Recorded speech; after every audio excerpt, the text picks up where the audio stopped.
Welcome to Let's Have a Cuppa, where we take a pause and have a chat with a friend every week. Or if you're like me, you're listening to your podcast, folding tiny human laundry or dusting. My name is Knaub, and today I am joined by my favorite person currently living on the planet. He is my best friend, the Aragorn to my Arwen, even if he thinks I'm more like Eowyn, the Mac to my cheese, the coldest snuggler, my husband, and my baby daddy, Nathan. What an introduction. You're welcome. I worked really hard on that last night. Hence the cold snuggler. Hence the cold snuggler. Yes. We do that thing. There's like a Kevin James joke about how like you snuggle your spouse and they've got like a cold love handle or something. And so that's one of our running jokes. But even before we were married and snuggling, we were just two college kids and we went on a date. Our first date was Bellinopolis for pizza. Pizza, yes. And so that has been a carried through theme for us. After 2 years of, a year of dating, we got engaged and we had a year-long engagement. I wanted to elope, but it's fine because we had a wonderful wedding where we also had pizza.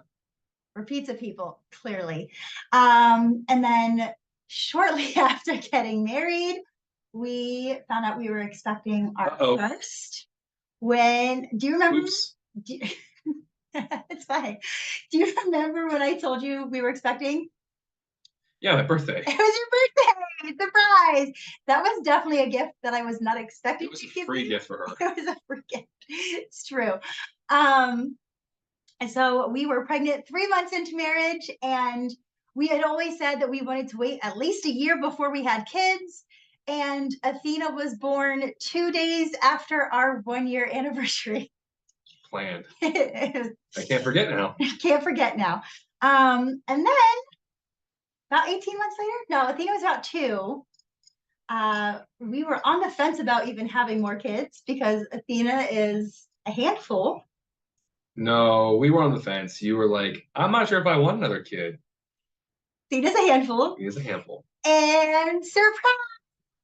So we were pregnant again, and that was the end of 2019. Obviously, the world hit the fan for 2020. Nora is a 2020 baby. She was born in July. And so we have 2 tiny humans. They are 5 and 2.5. And we have 2 cats. Missy came into the relationship, not from me. You can tell she's thrilled about that. A little bit. And then we got Gimli, who is a big, giant, chonky cat. Her first son. He's my first son. He used to have like poke wars with my belly with Athena when I was pregnant. And then last year, no, 2 years ago now, I guess, really, is when we got Samwise. He is an Irish setter doodle. We joke that we got him hoping that he'd be a therapy dog for us. And we are his therapy humans. I'm honestly surprised he's not sitting on one of us right now. So that is... He needs a lot of comfort. He needs a lot of comfort. It's true. So that is a little bit, a really, really quick overview of kind of our relationship, our tiny humans, and our animals. I am a transplant. We live in Lancaster County. I did not grow up in Lancaster County, though. You guys are weird. It's a weird bubble here. You're going to talk about Phoenix. Listen, I know, but it's a weird bubble here. And I am so excited because one of the things that I did was I put it out there for people to ask us questions. I put the question bubble out there, and we got some good ones, which I was excited about. There's also a tiny human in here talking, so you probably hear her, but that's okay. So here is our list here.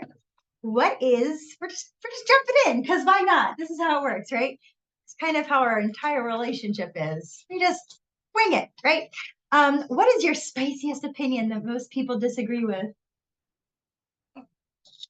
You want to go first? Oh, I'll go first. Go for it. I am not a fan of Beyonce or Taylor Swift. And I know people are going to come after me, but it's fine. I don't like either of them. I accept it. I'm not a huge fan of Elevation Worship or Bethel music. Or some Hillsong stuff. It's okay. It's okay. I'm glad you let that out for everybody. We're also on the same team on that one, so it's fine. What advice to single ladies and men would you give? Be patient, guys. Don't just put a ring on it. Don't. That's fair. Going to Christian college, there's so many guys looking for their future wife and rush things. Don't rush. Enjoy your singleness. It's fun. It's fun. Oh, I'm glad it was fun for Less you. responsibility. That's fair. Just pack up and go, be a nomad, hike the mountains, fun stuff. Fun stuff. Or get a dog, even though you don't need one. Or get a dog. Hi, Sam. I think one of the best pieces of advice that I have heard that I also tell people is to not just pray for your future spouse or relationship, but pray for yourself that you are becoming and like working towards being the person that like their mama's praying for, basically. Because that totally works both ways. And then one of the things that we're also both really passionate about is pre-engagement counseling. Yeah. And go ahead. Okay. Oh, I thought you were going to say more on it. No, just not if I have to. Sure. Yes. I think before getting engaged, having some of the hard conversations first, especially with a third party, is probably one of the smarter things we did and healthier things we did. Yeah. There was still a lot of stress afterwards, a lot of crazy, but it took care of the big deal breakers ahead of time. Yeah, for sure. With saving face and not having to worry about breakup or breaking up engagement after learning we work together. Yeah, it was definitely nice going into our engagement and our wedding and everything, knowing that we had a lot of those foundational conversations and that we were unbiased. Yeah, we were more or less going in on the same page, and we weren't going to have to worry about like breaking an engagement after putting down payments on things. So that was definitely nice. So yeah, that's our advice to all the single people, I guess you could say. There's a lot, but we're going to keep it short. I'll keep it short. It's fine. What is one of your favorite strengths that you admire about each other? For independence, even when it comes to biting the butt. And make life fun. I mean, if you wanted a boring life, you definitely should not have married me, because it's not boring, that's for sure. No. Not at all. I think for you, it's somewhere between your patience and how you are such a good servant. I think it's funny, like in my Facebook memories for your birthday or Valentine's Day anniversary or whatever, even years ago, like our first Valentine's Day 7 years ago came up, and I listed a whole bunch of ways that you had served that day. Like you were reading to grandma, you had been leading Sunday school, and just the servant heart that you have to like take care of everybody and just serve is probably one of my most favorite things about you. You're welcome. All right, next one. What is your favorite non-Jesus book? It's going to be a tie between Alexander Dumas's Three Musketeers and The Hobbit. I always forget that you like the Musketeers that much. It just speaks to me. It does. Treachery, there's treason, there's love, there's pankies. Someone there's love triangles, there's fighting, there's swashbuckling, there's just a lot that goes on. It's a good one. And I always forget that you took French too, which is part of why you read it. What's funnier now is I like half prepped you on these questions. I let you know they were coming, and I did not pre-answer them in my brain myself. And my problem is I like too many. I am an English teacher, and this break is brought to you by Samwise. Yes, if you're watching the video, largest nudge in the world. There's Sammy. Oh golly, I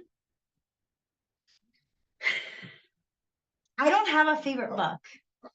I think I could say my favorite author is Shakespeare, though.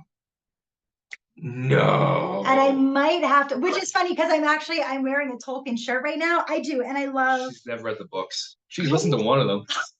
Gosh, I still have read more than that, but and like I like Lewis, obviously. I like Philippa Gregory.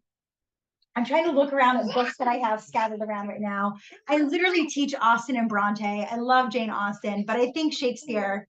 Oh, no, Mary Pope Osborne. She is the author of the Magic Tree House series. And those are the books that made me fall in love with reading. And I actually still actively read Magic Tree House books because A book about books. that's fair. She fell in love with reading because of a book about books. There you go. I mean, it's true. So I will say maybe Magic Tree House books. I think that might be my favorite. Okay. I'll go with it. Give your favorites. Fine. Next question. If you had to do a TED Talk on something, no prep, they throw you on stage, you've got 15 minutes talk. What are you going to talk about?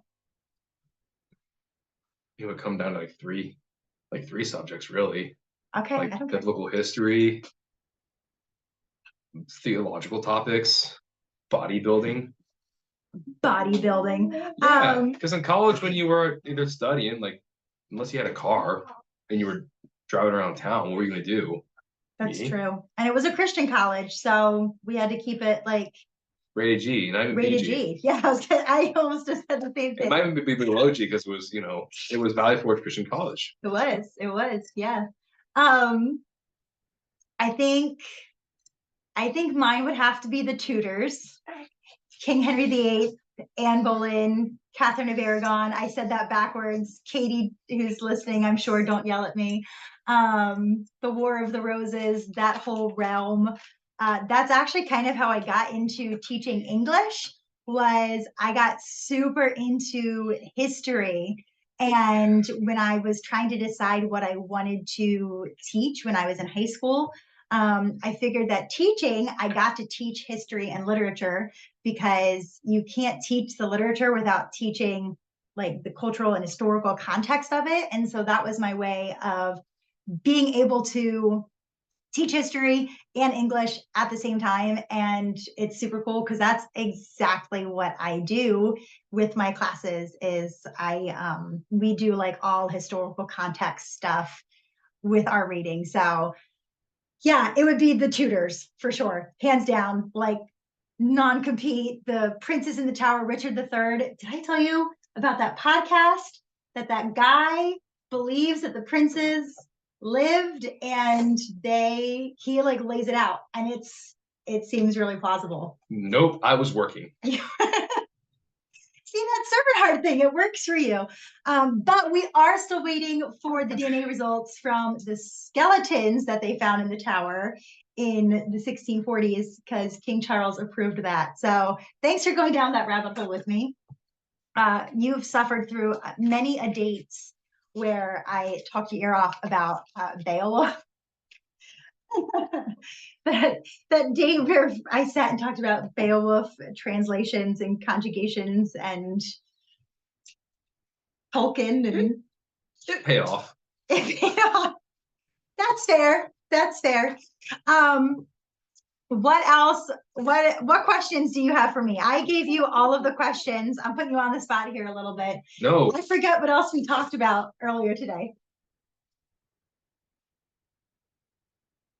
Oh boy. See, she prepped me for stuff and then I did. I'm sorry. What else did I ask you? I don't even remember. I do. Okay, so we just paused because what really happened is the 2-year-old pooped and it was very distracting. So we have recollected ourselves and changed a diaper. And again, if you're watching the video of this, we have another new podcast host. This is Gimli Gloin. Hi, Gimli. So now that we have recollected ourselves, the other questions that I now remember, now that there's no more poopy diaper, what is one of your favorite memories of us? The very first time taking you to my family's cabin. You told me you stole mine. No. No. No, I did not steal yours. I remember the one you said originally. So the very first time was in either March or May. And this was Okay, that's fair. years of trying to get her to go. And she would not go. Because apparently You downplayed me it. as not being so great with words. And I did that on purpose that way. Because it's wigging her out. Did not describe the stay of the cabin No, in you the didn't. fairest light for her mind to know that it was a great place. So go ahead. Great. Okay, I remember now. You're right. Enjoy that. So, but before it's still finishing. So yes, now that she'll go into her thing. But it was a fond memory because we get there and she's like, "You didn't tell me this. Why? You lied to me. You lied to me. This is great. What is this?" I said, I told you, it's a cabin. Like, there's some kind of inside plumbing, but not really. Like, there's still an outhouse, but it's still nice. No, this is not what you said. It's not. I have been robbed. She said, even threatened to divorce me over it. That is not true. Lies. No, kids were asleep, so no one could defend me. Lies. My favorite memory was, it must have been then the second time that we went up, was we went up for 4th of July. I know, it's getting there. And I spent the weekend cooking over the fire like a cave woman, and it was great. And we did lots of fishing. Our 5-year-old is the angler. She loves to fish. And we just pretend that she doesn't fish in the kiddie pond with the really excited fish. Desperate trout. The desperate trout. But yeah, that was a great trip, 4th of July. It was so hot, but we had so much fun. And Nora just ran around the in a diaper camp. I don't even think she had a diaper on. I'm pretty sure she was naked most of the time. No, she had a diaper. So that was a good one. I saw that you wrote them down. What's our next one here? How about the fact that you made some great steak for the 4th of July? I did. I've kind of like narrowed down that steak making thing. That's kind of my jam. We're kind of carnivores a little bit. What was your favorite date that we did?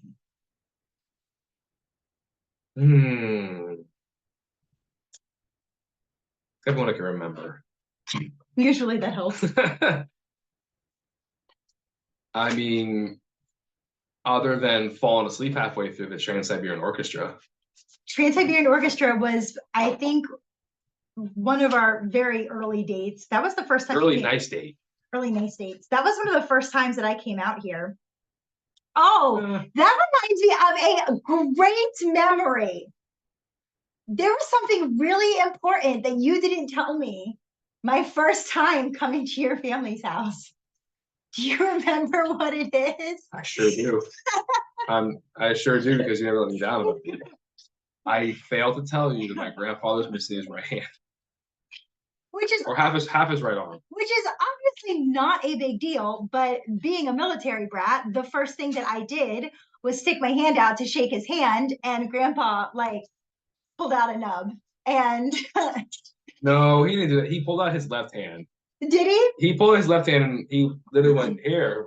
And yeah. And your eyes went wide. It was very awkward. And everybody still laughs about it because it was just such a normal part of your life that you didn't think to mention it.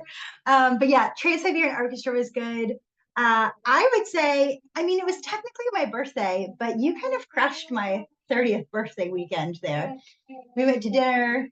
We went to Joanne Fabrics. We had more food. We did some tours downtown in Lancaster. So it's a good day. And we went to the tea store, which is always a good place to be. I do have a podcast called Let's Have a Cuppa. So obviously tea is my jam there. What else do we have? Oh, favorite thing that I make. You made a killer cake one day. Coconut pineapple cake. Coconut. It was rich, it was moist, it was sweet, it was tangy, it was just very good. And It's been about 3 years and you haven't made it for me again. Oh my gosh, it has not been that long. I said it with confidence. You so did say it with confidence.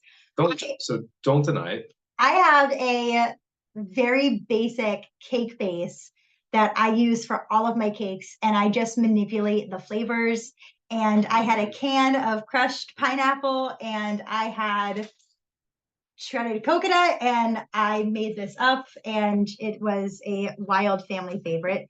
Funny enough, my favorite thing that you make is your cheesecake. Right now, the whole world knows. Ethan is quite the cheesecake maker. He may actually, I am very fortunate to also have a husband that makes tons of food. He is always helping with dinner. We try and like bulk meal prep things. Like we'll go cook a whole bunch of meat over the weekend so that we just have meat to pull out throughout the week. So you make lots of things. Breakfast. And breakfast is like a dad thing. You've definitely got like the dad breakfast thing down. But your cheesecakes. And I remember one time when we were dating, you told me that you only made cheesecakes for family and for your future misses. And I took that as a challenge, and I very legitimately did not let you make me a cheesecake, or I don't even think I tasted your cheesecake until after we were married. I took it very serious. I mean, your loss. It was a challenge. Like I saw that as a challenge that I just needed to be your missus to get that cheesecake. Nora. And if it didn't work out, you've been like, oh man. And Nora is singing. Jesus loves me. Jesus loves me. Apparently we're doing something right as parents. Go team. Oh, here's a good one. What is your Chick-fil-A order? My favorite Chick-fil-A order? Yeah. That's right, Nora. You make me something. You make something.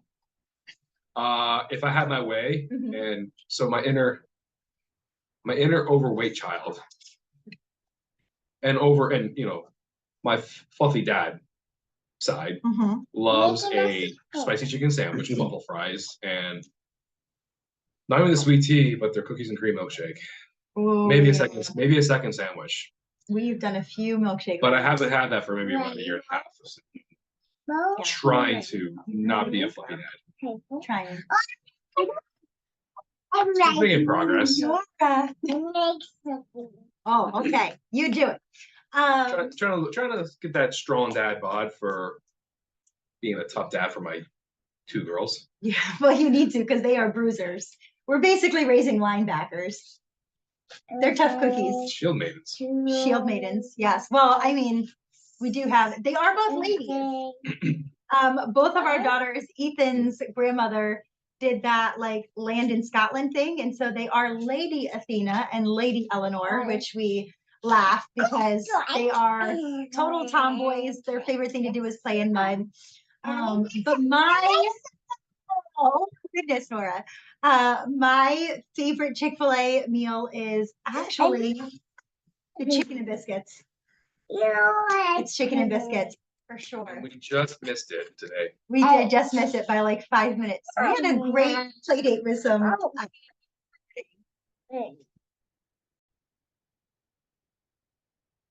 If you could have any animal as a pet, any animal that is a real animal, not like a dragon, Mr. I want toothless, and time, money, space wasn't an issue, what would you get? I mean, I see all those videos on Instagram with like people who have pumas and bobcats. I mean, maybe a puma. I see that. I would probably like having a giant cat, except for, well, you clean the litter box anyway, so that's not really a problem. I mean, I do both. I clean the litter box and your dog's poop. Thank you. My animal would have to be a bear.